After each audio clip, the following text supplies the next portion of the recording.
I did the same when I met Dan Reed. I'm going Dan, even though my name's Dan as well. Meet him, and I'm just like, as I'm handing him the French toast, I'm like, I love French toast. Too. Yeah. I think I created maybe once in 45 years.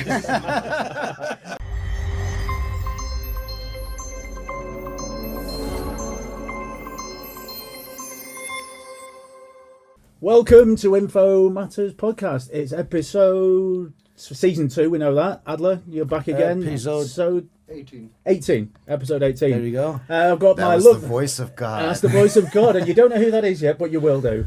So welcome back to New to Old, Info Matters Podcast, powered by Xtelligence. As you know, Xtelligence are number one partner in your recruiting or personnel. So if you're looking for a challenge, you know someone who is. You want to ask some questions to our guests in previous posts and future, just look in the description down below. And don't forget, ring the bell, like and subscribe, and you could win a hat. So today's guest, Adler's going to introduce in a second. We are privileged to have someone in our presence, a rock star, a monk, someone very, very interested, an artist, a global rock star. Monk star. A monk star in our presence.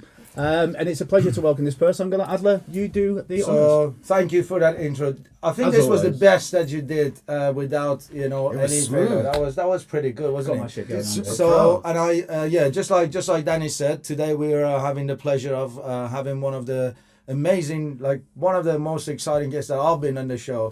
And, musician, rock star, actor, painter, director, you name it, he fucked it. It's the one and only. Only twice. Dan Reed. Welcome to the show, brother. It's an good to be here, absolute guys. honour. Thank you. Honour to call you a friend. And as we always do on Info Matters Podcast, we give a daft gift. Now, we started our shows with zero tolerance in technology. And now it's just basically zero tolerance. So because you're going to be filming, you're going to be on set, you're going to be a bit lonely, we got you a digital pet. Ah, look at that. Only here on Info Matters Podcast. Ring the bell, like and subscribe. Digital pet. Yeah. Is that a dildo? No, what is it? Does it have ears? It's a digital pet. Yeah. Is there games in it? What is this? I think it's a pet. You've got to look after it. Oh my God. You've got to digitally you have feed to it. raise it. Feed electricity? Yeah. You got to say, I love you and shit. Will work you for... pull that little tab out there. Will work for wattage. It says go. It says 168 in one. Yeah. That's a lot in one. In it. Yeah. Well, thank you. Last week you had 4-1, three-legged dog. That's a personal one. Yeah. Anyway, so we've got Mr. Reed here. I mean, for those who don't know him, beautiful. Tell us a little bit about yourself, Dan. The Dan Reed Network, hugely mega rock band. The last album that came out, I've listened to it more than himself, and he wrote it. You've got a new album come out. You've got a trilogy of films you're working on funding. Yeah. You're getting Hollywood actors in. Yeah. Your artwork is off a hook. I know because I've done a few with you. Yeah, you've had a lot of good thank you for coming on the show. Music videos and many other things. Yeah, where to start with where do you that? start? And you were a monk. I think it was born out of boredom from being on a farm in South Dakota as a kid. Yeah. Cattle ranch. And it was just my father, mother, and I, step-parents. And I was fortunate enough, although I didn't see it that way at the time, to grow up in this very, work from sun up to sundown type of environment. And you could have saved so many hours if you had your digital. Yeah, exactly. Yeah. I was hanging out with Irish setters and collies. That's it. Now you got Terry Badu and his battery-powered bottom. Yo. So I listened to Cheap Trick records, Kiss records, Doobie Brothers, and all this stuff, and I just imagined touring the world. And I met this band called the Guess Who on my very first flight in America, and I was like, saw their bags with stickers all over of different states they had been in. I was like, that's what I want to do for a living. And so farming wasn't what I wanted to do, although I have a huge terrace garden now with my future wife.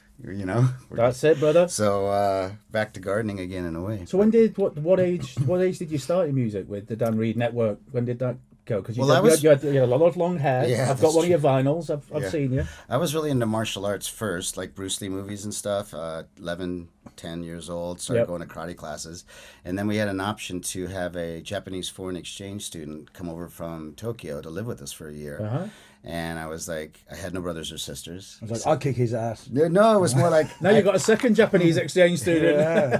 He's doing a lot, that. I heard they had like judo for, class every morning. Yeah. And I was that's fascinating. So, yeah, he could come live with us. I could learn judo from him. Cool. And the first day he was there, I asked him, is it true? And he was like, yeah, it's true. And so, can you teach me judo? And he was like, oh, you could see the depression just rain Not over again. him. Stereotypical. He was like, I came to America to get away from that shit. You know? Yeah. So I was like, oh, totally understood. He goes, I can teach you how to play guitar. And I was 13 at the time. Wow. And so he taught me how to play some rock songs, and that started. So who taught the you music then? business. Did you are you self-taught? Like Yeah, with well, he music? taught me how to play guitar. And then he lived with us for a year. We did a bunch of talent shows and won them doing Grease songs. Sorry, he taught you how to play guitar? This Japanese yeah. foreign exchange student. Okay. And the first time he got to see me actually play in front of a live audience was when we were. And you taught him how to do karate, or No, he didn't want to. He didn't want He to. wanted karate, but he got guitar lessons Yeah, instead. okay. Yeah, It's he a fair swap. He hated martial arts at that point in his Right. life. So. But yeah, the first time he saw us play to see his student was when we opened for the Stones in Wembley Stadium in London. Right. He flew over from Tokyo. Did you hear that, audience? The Stones. I mean, I don't mean like a handful of them down the street. The Rolling Stones. But it was The like a Rolling proud Stones. moment, you know, like this is what you created, you know. That's amazing. So, yeah. so the art journey started from the music. That was your number one I was passion in the music. Drawing and painting before then. You went back to when art I was- college. Oh, you were, okay. Yeah, I went to you? art college Yeah. for a bit when I was 15. Yeah. Okay. That's that Oh, no, summer- that we're in your studio at like 2 a.m. Summer just school. painting pictures like that. And I went, you went to college? Fuck that. Yeah. But yeah. So it was kind of like a parallel world going on. And you had like a bits and pieces of everything, and then you pursue them differently in different episodes of your life. There is not a real transition from music to painting to film, and that's kind I don't know. of sequence. There are or- hard transitions if you look at the timeline for sure, but in my mind, I always looked at, if we were doing a new album, I would look at the artwork or the videos that we're doing as visual art pieces, So there was never a separation in my mind really, but I always followed the path that the most people were giving love to. So it was music at that time. I was like, oh, you guys are writing some cool songs. You guys are good live. You should get a record deal. And I was like, oh, wow, we should get a record deal. So we whispered that. And then we got a record deal. You should be huge. What does huge mean? You got to do lots of interviews and, kiss The ass. hair was huge. Yeah, the hair The was hair huge. was huge, for sure. And then I shaved my hair off in the moment of when everybody was all about the cool hair. I was like, I did the same when I met Dan Reed. I'm going Dan, even though my name's Dan as well. I'm going exactly. But I mean, I'm fortunate enough to know, and so is Adler, fortunate to know you as a mate, as a friend. Yeah.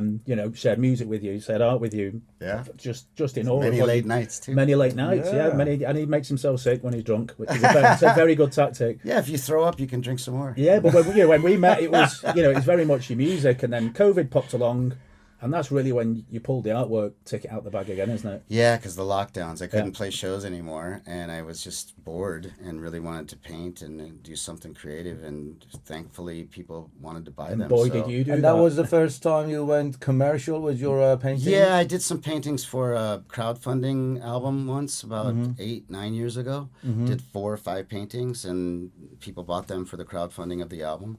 So that was nice, but you'd think they're just fans of the band. Maybe they just want to own something that I painted, and they don't really care if the art's good or not. Right. But then during COVID, I was like, you know what? I really need to learn some technique and put a lot a lot into the And learn you did, my brother. You tried, blew yeah. up. It was like that. You like have a I was in painting. I have a painting. And I'm this lucky enough to have a painting. incredible artist on my here, life. everybody. Yeah, Yeah, exactly. like and subscribe. You get what I mean. Actually, I'll auction a painting off one day for charity. Yeah, we're just- good with charities, aren't we, Callie? Callie, Yeah. the producer, he has one on his wall, doesn't he, with his lovely wife Anna here today?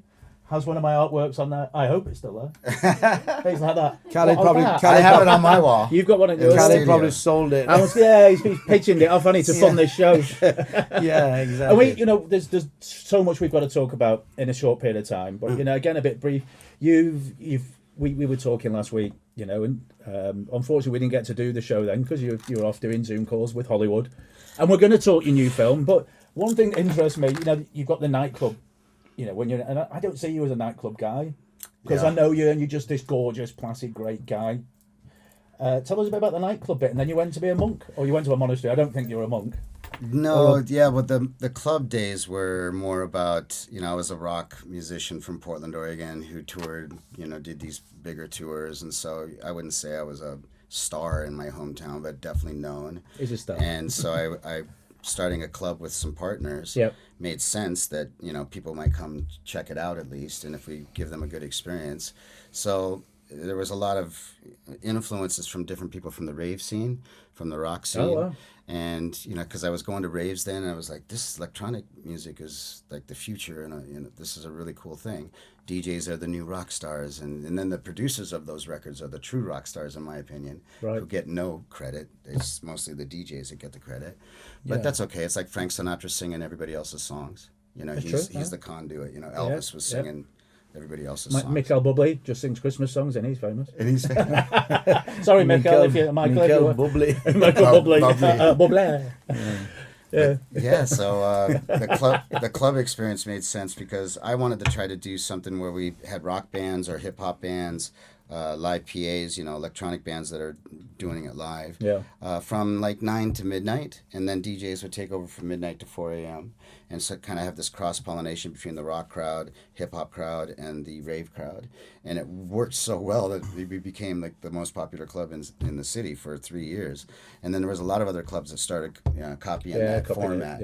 And that's great. But when that started happening and the whole downtown started becoming this kind of meat market where the music was just background music to pickup lines. And I was just like, I got to get out of this business now. But there was a creative time where we were really introducing new stuff, to the crowd there, and that to me was. And has this influenced in any way? Because a few words you've mentioned, this kind of mishmash, this meat market. I don't know why. I mean, I've seen images from the film, the ideas, and storyboards. Yeah. Do you take stuff from that as well Absolutely. in your mind? Yeah, because it's the way you describe it. That's the way I see you throwing yourself into the film. And I've seen the late nights you've done with some storyboard graphics and stuff. But you're absolutely right. As far as a businessman, I'm terrible. As far as like running a club, that's not my gig. And you said I don't see you really doing that. Because I wasn't. I had a partner that was really running the club.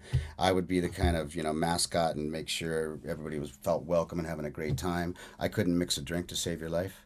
You don't drink vodka straight anyway. Yeah, so it should be a straight vodka club. Yeah, exactly. Yeah, drink it or fucking do one. Yeah. But we had such a great, really great staff, and all the, DJs and artists and bands and everybody that played there. And my partner David, who just recently passed away, was, one of the most insightful, Tom Sawyers of my lifetime. One of those kids that go out and adventure. Yeah. And he was doing it all the way till he left this earth. So he was my partner in there. We had a couple other partners that never came. They came to our opening night, but they were so disappointed that it wasn't a rock and roll club, that it was like this kind of future club, that they never came again. There you go, future again, and there's a lot that comes, for you to do it. True. So you're saying travels again. It just interests me how you got. Where did you go to Tibet or something like that? Northern India. Up in Dharamsala. Same thing. No, joking. My whole team's been there. I get shot. I know what spurred that on. Is that when you left the club scene behind? You left music behind and thought, "Sod it, I'm off." I went to interview the Dalai Lama for a magazine called Spin magazine, a rock kind of like Rolling Stone. You interviewed the Dalai Lama? Yeah, in 1992. Wow. And then when I was kind of getting out of the... As you do, yeah. Richard Branson filmed it. Well, no, we reached out to him through the Tibetan refugees that were living in Portland. And one of the guys used to work for the Tibetan government. And he said, I can get a letter to His Holiness if you write it. So the publisher of Spin magazine, which is Bob Guccione Jr., right? Penthouse Bob, his son created Spin magazine, I think, as a rebellion against his dad. Yeah. So, and he made this really cool rock mag. So I told Bob about it. I said, I have a potential to get an interview with His Holiness, right? And he said, dude, send out the letter. So I did. And he goes, if you get an interview with the Dalai Lama, I'll put him on the cover. And I was like, on the cover of a rock mag? That's the Dalai frickin' Lama, And he didn't. We did get the interview. He flew down there with me, right? So we did do all that, and he didn't put him on the cover, like you said. He didn't. But that'd be amazing for your wall, wouldn't it? But Soundgarden was on the cover, so all's forgiven. Yeah. So with a black old sun all day long. Yeah, exactly. So obviously with all of these, massive in profile of the art that you create with rock and roll and painting and films and everything that you are doing, what is it about the art and creation of art that satisfy you the most? Some people enjoy the process, some people enjoy the result, or is it like people's reaction, or what is it that the one thing that satisfies you the most from creating art? That's an interesting question. Never thought about that. So your wrist, that's art. Yeah. I would say that the reaction is probably the least on the food chain. The listening to the finished product maybe is least on the food chain. You know, when I think because you have to listen to it so much to yeah, get it right. creating it is so intense that I really never want to watch or hear stuff again.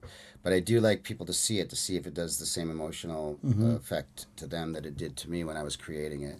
So my favorite part is the creation part. Right. And it's with some pressure, though. If somebody goes, hey, you have 2 years to go make a record, I will wait till the last 3 months of that 2 year period to actually sit down and write it. But if somebody goes, dude, there's a project that needs this kind of song, that part I love, where it's just like, oh, and you got to try to create it within a few days. Yeah, that to me is. And you're collaborating with, is it someone from Kiss at the moment? With Tommy, as well, yeah, Tommy. Yeah. I mean, you've had the pleasure. I've had the pleasure to see, you know, future work, films. I've been in one of the videos, and listened to the new album, which no one out there, apart from a handful, has heard it, and it's fucking amazing. Oh, thanks. And that's not because you sat. Well, it is because you sat. But it is off the hook amazing. I mean, I'm a mega You fan. do listen. Yeah. He sends I me texts every 2 months and just goes, look what I'm listening to, and he sends a cover of the album. So it's really nice. and I mean, obviously, all the previous albums, everything that I've seen live, recorded, everything is just is amazing. And you just mentioned that the process of creation is the one that gives you the most joy. Yeah. And I'll ask this, and kind of not only about the music, but also about painting, and just having all of that different kinds of arts involved in your mind. What makes you realize that you finished creating? That's a great question. Or do you ever really? To be honest with you, the painting is one thing. I rarely can talk to a camera. It's hard for me. Yeah, so no, I'm just telling him because he was. No, he's just getting kudos off the producer for asking questions. And I was like, see, Gotcha. he told me I have great questions. No, but it's a really good question. By the way, for those out there, this is actually our job to ask questions, so he's doing all right. Yeah. Refresh the last part of that question. Yeah. So what gives you? How do you know that it's finished? Finished. Yeah. That with painting, it's kind of easy because you run out of canvas. And then you just start cluttering it. You just start stacking painting on top of a painting that's already kind of beautiful. Yeah. And so you balance the risk of, do I ruin it? Yeah, because I've seen you keep adding bits and pieces. Sometimes it's just. To me, it already looks amazing, and then you add more to it, and it looks even better, and then you add more to it. And I've ruined so much stuff. Yeah, of course, but there's so much stuff. There's the line you cross, right? Oh, I need to do a bit more, and then you fucked it. You fucked it, yeah. And someone will come around and say, that was amazing yesterday. I'm like, cheers. Yeah. Then put it on Khaled's wall. Because it's very interesting to what is that point when you go, this is it? I would say surround yourself with people that aren't jealous of your success, that they will always look at your artwork and give you honest opinions, because if it could be a mate, girlfriend, son, kids, whatever, and they will be honest with you. You know what? It was better before. And you're like, oh shit, but I made it all purple. Yeah, you ruined it. It used to be. Rewind it, whatever. And the same with music. I think I tend to clutter music when I write it because I'm insecure about if it's good enough. So I always stack keyboard parts and then more guitar parts and then background vocals, and it just keeps getting bigger and bigger and bigger. And then Kat, my partner, she will be a future wife. She goes, I liked it when you played it on the acoustic guitar. And I was like, fuck. Oh, she's good at earthing as well. She's great. Hi, Kat. Love you to bits. So how are you going to, we're going to come around to tech and stuff and how it's affected how you've written music. I mean, I've been in your studio 100 times. You need tech to write music. How are you going to, in conjunction with Adler's last question, you've written, you've got funding for, you've got all of this film, this trilogy in film. Yeah. How are you going to know you've done the proper job on that?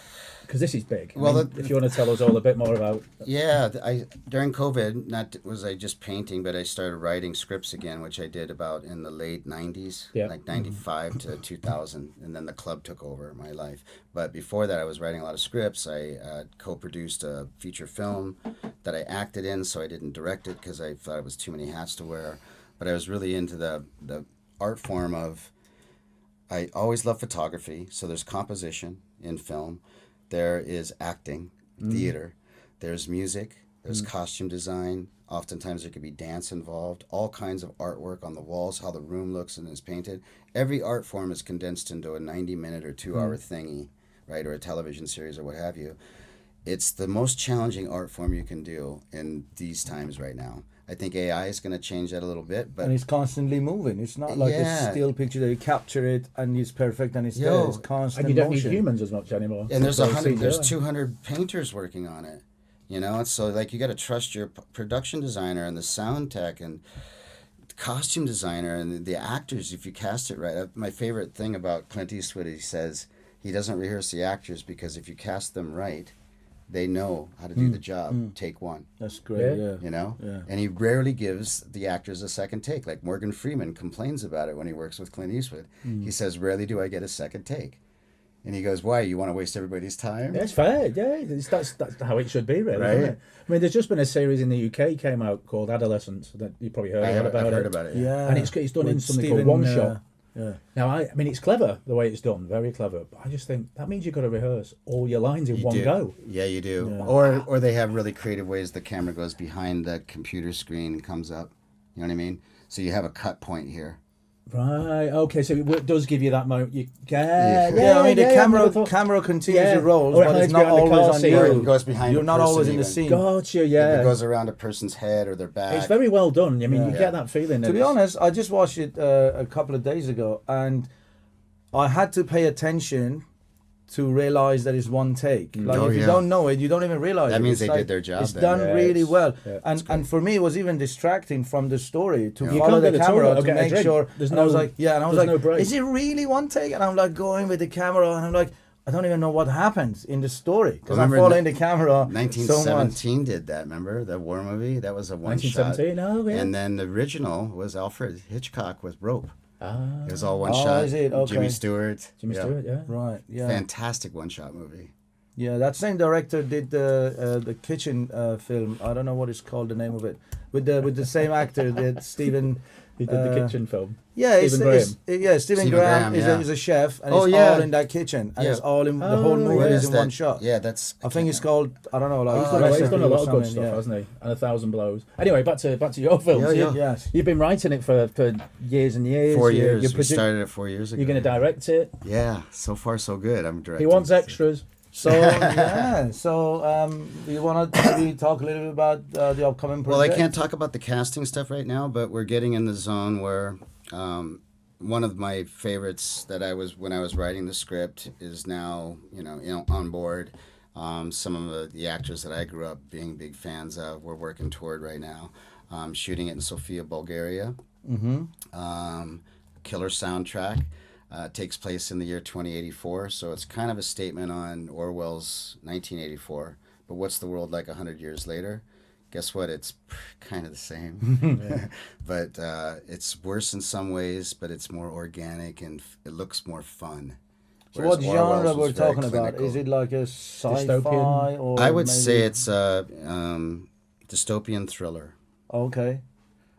Nice. It has some sci-fi elements in it because it's in the future. Right. There's some robotics and that kind of stuff going on. Cyberpunk. But the second, and I've seen some of that for sure. The artwork, and it's. And do you have any other of your art incorporated in that? Music, painting, anything else? I might do some, like a song for the soundtrack, but I don't, because I'm directing and I wrote it, I don't want to act in it. I don't want to do music, like the score for it. I want to bring a really good team together to do that because my plate's going to be really full. Managing the post on it, especially. And how do you do a soundtrack? Is that you personally, you've chosen tracks to go at the sequential parts? Songs, yes. Who will cover them? Not completely yet. Or we're going to be able to license the originals, which is what I'd like to do, but that could blow our budget apart. Yeah, so, I was going to say. Yeah. So we have a really good music supervisor on board. That knows that business inside and out and will tell us what we can and can't afford. And are you relying a lot? I mean, I know, we speak, you've been on, on location a number of times in Bulgaria. Are you relying a lot on, green screen, blue screen, or however it's called these days? I wouldn't say a lot. There's three major sets we're building. One's going to be all practical, no green screen.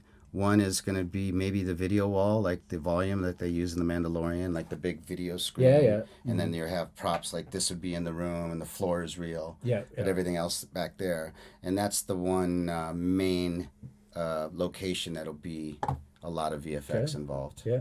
But we're either going to build that in Bulgaria or we'll build it in Tokyo if we get this acting. That kind of makes sense, doesn't it? So you got a lot of flashing lights there.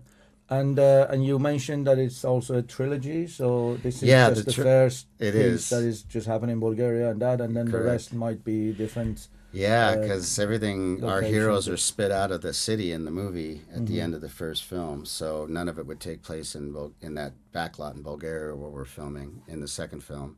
And then it's more of a chase film, like our heroes are on the run. And then the third film is the kind of the resolution of, evil versus, Any expectations in terms of timelines for? Well, I would say that every film is going to take 2 years from now. So I think the first film would come out 2 years from now. I wouldn't say that a year ago because we were still really struggling trying to get cast. But it looks like funding's finally in place. If we get this one last actor we need to put as part of the puzzle. And then it's 5 months pre-production, 3 months shoot, 3 months post, and then whatever it takes to get it released out in the world. One question we always ask pretty much every guest is so on your plate, so you got an album coming out, you've got a trilogy of films that are in the pipeline.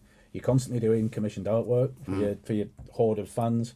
You're doing live shows. You've got Sweden tour dates coming up, and you've got you're getting married next month. You've got a beautiful son, Joshua. Yeah, that's true. How do you manage it both? How do you manage that? How long is your day? Have you got a special clock? How many hours do you have? I do farm hours. My dad always slept 5 hours. Oh, right. So on the farm, 5 hours, that was it. So I go to bed around 2, 3, 4 in the morning and wake up around 9, 10, 8, whatever that is. And then recently, though, I've been at 62 now. I'm loving that 40-minute nap in the middle of the afternoon. You have to. Oh, nice. You have to. I mean, I'll have my headset on, and I know my team watches this in India. I'm on the calls. I provide minutes, but I can nod off. Yeah. And I can get back. If I'm in the middle of a call, I'll do my minutes. Yeah. I'm like, how do you do it? And you wake up really good energy, ready to right? rock. Yeah, no kidding. It's great. I love it. Yeah, that's true. Danny just shuts down any place, any minutes. Can you sleep on a plane too? Probably. Me? Yeah. Oh yeah, before takeoff. Yeah. Well, it used to be the case of I'd wait for the drinks cart.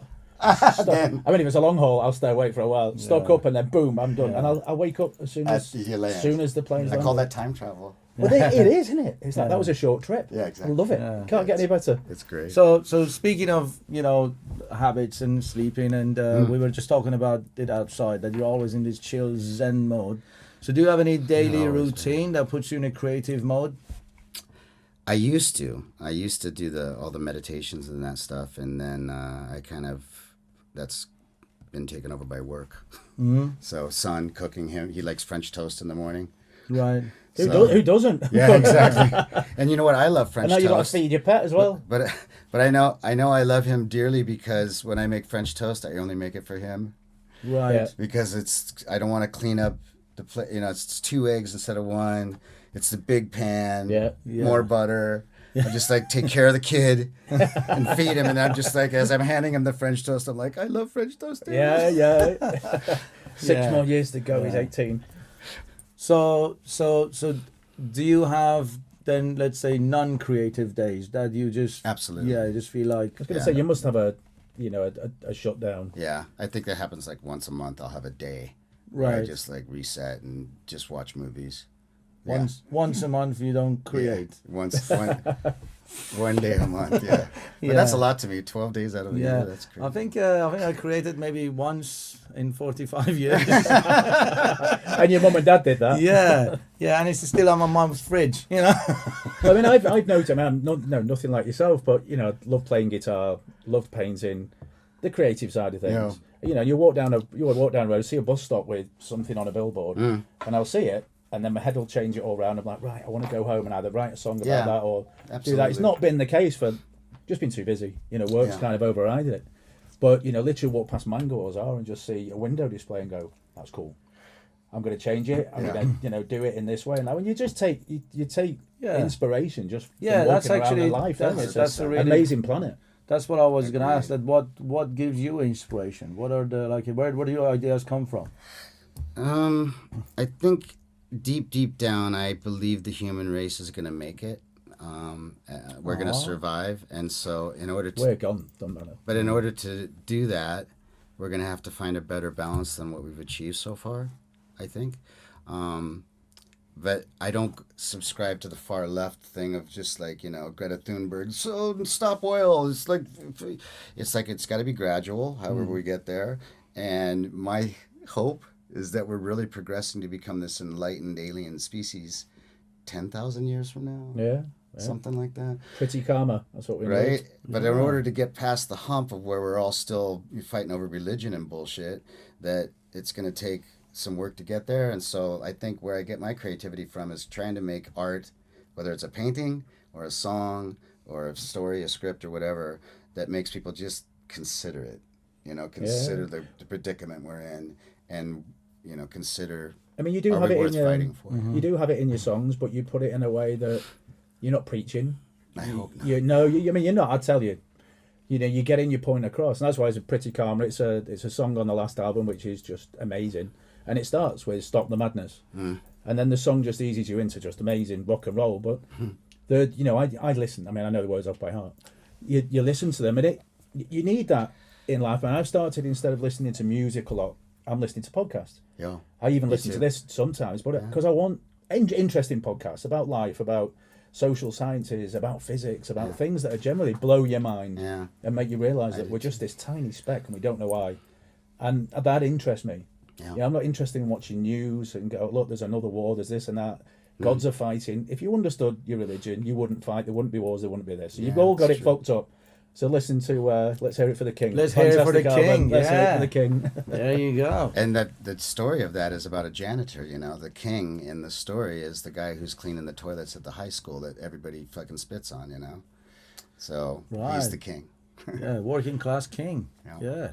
I met this wonderful Tibetan monk that had lived up in isolation in a house above Dharamsala for 15 years in solitude. They'd bring him the meals. He had a toilet in the room, and he never left that one room for 15 years. And I got to meet him about 10 years later after that, and he was in his 70s. So this was just a little middle part of his life where he went away for 15 years. Wow. And I asked him about enlightened. Do you feel like you're enlightened? Did you make it? And he goes, oh, no, many more lifetimes. It was like, so that 15 years taught you even more how humble you need to be. I mean, one of the things there, I did some little generating questions. We'd not used any of them. And it's like becoming a rock star, owning a club, being a monk. What daily routines and disciplines shape the life of a monk? He wasn't a monk. You just in that environment. I'm going to understand that later. Like, Well, I lived in the guest house of the monastery for 11 months, and I did gardening and. And was that for enlightenment? Was that for your dad enough for the rat race? It was really good for me because I just come from the club life where I was like a drug addict and alcoholic, and my father just died, and I was going through a breakup with a girl, and it just was like, it's all the dark shit you can think of was going on at the same time. And then I ended up in Dharamsala, and I was invited by these monks to come stay up the monastery with them, and I felt like I was dirty, like unclean being in this space. And they said, and I explained that to them. I said, I really don't feel I belong here. Right. I might be bad for you guys. And they were like, you know what? We read about the stuff that you've gone through. We never did that. So you're helping us understand what it's really like in the real world. And you need this energy more than any of us, because we've been monks since we were 4, 6, 8 years old. Right. And you've come here later in life after going through all this dark stuff. But oddly, the irony of it all was this monk named Sunam who asked me to teach him "We Will Rock You" by Queen. Yeah. Yeah, he just goes. We were up washing our clothes in the stream one day, and he just, Dan, do you know this song that goes? And I go, yeah, it's a song called "We Will Rock You" by a band called Queen. And I think at first he thought it was maybe the Queen, the Queen, the monarchy. Yeah. And it's a band, and he goes, will you teach me the lyrics to it? And so I had to go to an internet cafe and print out the lyrics because I didn't remember them all. And so I taught him "We Will Rock You." And then I bought a little acoustic guitar at this hawk shop for like ukulele or something. No, it was a guitar, but beat the shit up. And I started teaching him some rock songs. And that's when I wrote my first original song again after leaving the band, was that time period at the monastery, which is On Your Side. Yeah. So that's what started it all It was a monk asking me to teach him Queen songs, got me back to music. You don't get that. And you could have had the Dalai Lama on the front of the Spin magazine and on your office wall. Or be on the cover of the next album. So get into the... Smoking a joint, the Dalai Lama. Yeah, you can do that in AI now. Yeah, you exactly. can probably have him dancing with Marilyn Monroe as well. Eating beans. Yeah. So I mean, your last album came out, at the height of streaming music, Spotify, all that kind of malarkey. Stuff, yeah. I mean, you see all these artists now that they have to go on tour to make the money because true. the streaming doesn't help. I assume that's clearly affected yourself. I mean, I have a vinyl, I've got it. But Yeah, no, the music business right now is absolutely horrible, I think, compared to the way it used to be. I think access to people's music is fantastic. Sure. Because of Spotify. Everybody can listen to anybody. just not getting the rewards for... But the money is nothing for these people. And meanwhile, the shareholders, the owners of Spotify are all billionaires now. And it's like you guys could profit share a little more with the artists that are allowing you to make that kind of money. You guys are brilliant. You're a genius. Fucking great idea. I mean, it's the economy of scale in some ways. Like if you have the fan base, you make a lot of money. But if you don't have, then you don't. But I always argue and say, if you don't have the fan base, then nobody listens to your music anyway. Yeah. So at least here you have the reach. That's the thing, is it allows you to go out and tour. So there's some good sides to it, but I definitely think they could profit share a little more. What's his name? Snoop Dogg just left Spotify. Oh, he did? Yeah, because he says, he gets millions and millions of listens, to his tracks, and he's making like $7,000, it's like ridiculous. Yeah, it's a bit crazy, isn't it? If you had those numbers of plays on the radio, you'd be making millions. Yeah, for the same of course, amount. Your royalties, If you made 70 grand, it would be okay. He wouldn't have left Spotify if he made 70K. Yeah. But when you make 77K as Snoop Dogg, so what? I make like $50 a year off of Spotify. Wow. Yeah, but so what makes all these artists to stay on these platforms? Because they made it the only option. You have to, kind Either of, you get a don't you? record deal or you go on Spotify. Mm-hmm. You can make a video on YouTube that only 1,500 people watch. That's one Which way to also go. doesn't pay as much, I suppose. No, you gotta. We're trying. But what if you? So what about those records that have millions of views? They still don't make any. They don't generate anything that would be worth the artist's. Not at all. But use people like Springsteen, for example. He's on Spotify, and if he makes 70 grand off of all his music being played on Spotify, he doesn't care. Because he's making all the money on merch and shows. Yeah, so that's just something on the side that they don't care if they have it or not. And it gains new listeners. People that are 18 years old discover Bruce Springsteen. Right. And I suppose the biggest stars these days are all, no disrespect, it's digital music, it's digital videos. Yeah. You're getting YouTube likes and follows and what have you. Mm-hmm. And then you get literally, so I live in Prague next to the Forum Karlin. And it was announced, it was said, I look who's on because the queues go around the building below my terrace. And I looked on it, YouTube sensation Derek Badu. Yeah, there's. And I look them up, and they're like, late teens, and literally just a YouTube star with one song. And the queues around the building, merch flying out the door. Well done. Yes. If you can make it up, Absolutely. well done. Yeah, there are a lot of these new artists that they start from the bedroom. But it does just affect the traditional values of music, which is, you used to buy something, you'd look forward, you'd save money, you'd play it on your dad's wireless, or... Yeah, back in the day, they had to go audition, and they had to have gigs, and they had to sell all their art to, have some sample records to go to record studios. You drop your tapes off and all that stuff. Now, anybody with a bit of a talent and a camera in their bedroom, they can become a YouTube sensation. And that brings us to the AI side of things. So, it's madness. I think on my phone there's an app called Sonos. Yeah, my friend James Craig, who you all know. How you doing, mate? He sent me a full album, like 10 songs, a full album of rock songs, all different themes. All the lyrics were about us lot. Danny Bunyan, diddly dee, shares a sheep, eat some bears. Yeah. And he said it took me an hour and a half. And it's all, but the songs were good. Yeah, no. The structure was good, the rhythm was good, and it was all plugging into AI. Yeah. That's a bit frightening. You just give it a prompt and it does it. You feed it. Genre and some topic. So if you're starting out, you just want, for inspiration, I've just written a whole fucking album. So how do you see the impact of technology into the art industry? Do you remember how I was saying just a minute ago about, I think I hope that we're evolving into this species, right? Yeah. Where this is obsolete, all this stuff.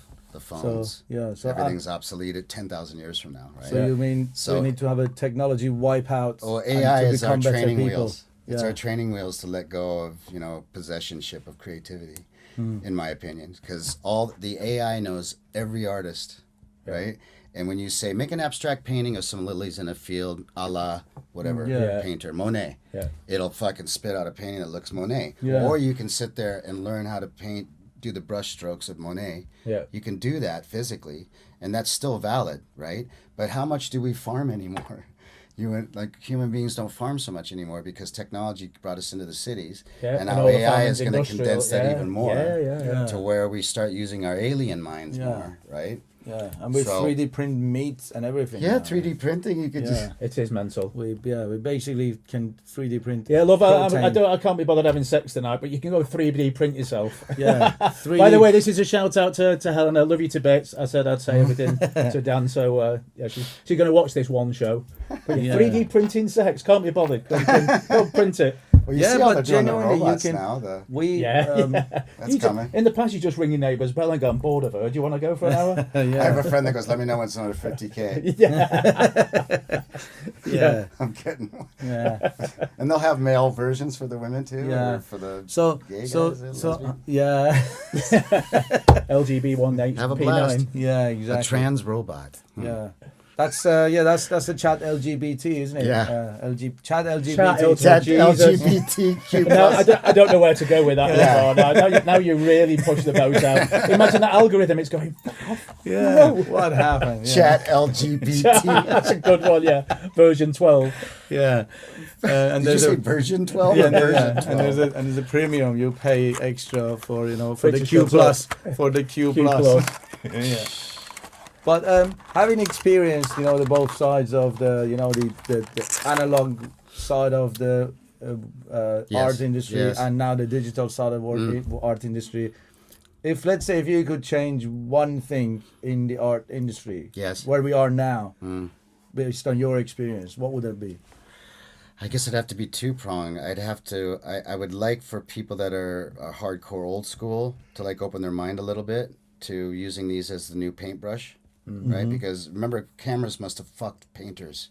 Yeah. Remember? Yeah. I mean, I don't remember. I wasn't there, but He says, remember? I'm like, the invention of the camera must have really fucked painters. Yeah. And sketch artists and stuff. They'd be like, oh shit. Now we can take So pictures. now it's like the AI will take the picture for you. You don't even need the camera anymore. Just accept the trend. This is where we're going. Partially wants me. You can't resist. I would like the old school people to accept it a little more. But then I also like all the people that are like, just AI is the future, to pick up a fucking paintbrush Slow once in a while. down a little bit. Yeah. Find the balance. What you said first, find the balance and the harmony. Well, you remember, we all went to school with push pen and paper. Yeah. Right, you've got 3 hours, shut up. Yeah, just and now you've got laptops and calculate digital this. You can use ChatGPT. I can't even write with a pen anymore. And they've got, I don't know how to write. They've got TVs in the lecture rooms. We have blackboards and we've come through a generation where we didn't have telephones. They had pagers. Pagers went to telephones. Telephones have gone to smartphones. Smartphones have gone. Pretty soon it's gonna be a chip in there. I mean, just everything that was in the Minority Report is happening. For sure. And they did say on the news the other day they're using an AI algorithm to predict people murdering people. That's Minority Report. Yeah, predict crime. Yeah, predict crime. Yeah. So once you've got to the fact predicting crime, we're all going to end up in jail because we've all got a corrupt mind. So we're all dead. Yeah. Thanks for coming on the show, Dan. It's been a pleasure. I don't know how much longer we've got. We're done. We're done. I think we should probably wrap up. Oh, wow. So any advice for the budding rock stars, artists, club owners, film directors? I mean, it's a lot of creativity out there. Yeah. I don't be cunts. Yeah. I had to take that out. It is really true though that what you just said, because the first advice I ever got from like a guru, music dude was be nice on the way up, because if you're not on the way down, fucking kick your ass. Yeah. Nobody will be That's there great for advice, you. So I think that's number one. And then number two is like, even if you think other people aren't going to like what you're doing, whether it's music or painting or drawing or whatever art form it is, film, but you like it, Yeah. It's so fucking important. Do it for yourself. And and you've just said it. I mean, you know, I'm nothing, nowhere, you know, whatever. Musically, you know, you've heard some of my stuff, you've seen my art, you've seen this, and I'm like, shall I show him? Because he's fucking good. No, but you're and I'm like, yeah, I like it. Yeah. So I will. And you've got to get other people's, you know, views on I got to tell to the people outside here is that when people come over to my painting studio, Danny was kind enough to give me this really beautiful painting of his.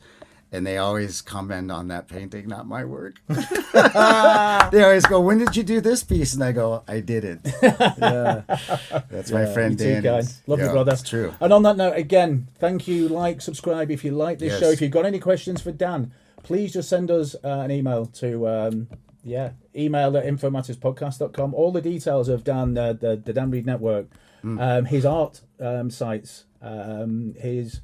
I'm not sure whichever social media he'd like to share, but all of his artwork's on there. News about the film will all be there from Dan Reed. Yeah. You'll be more than interested. Share it with your friends. Like, subscribe. If you've got questions, you want to come on the show, just drop us a line. But it's been a pleasure, Dan, Mr. Reed. Pleasure's mine. Absolute pleasure, and thank you very much. It's been an absolute pleasure to be among the stars. Among the stars, and it's good night from him, and it's good night from me. God bless. See you.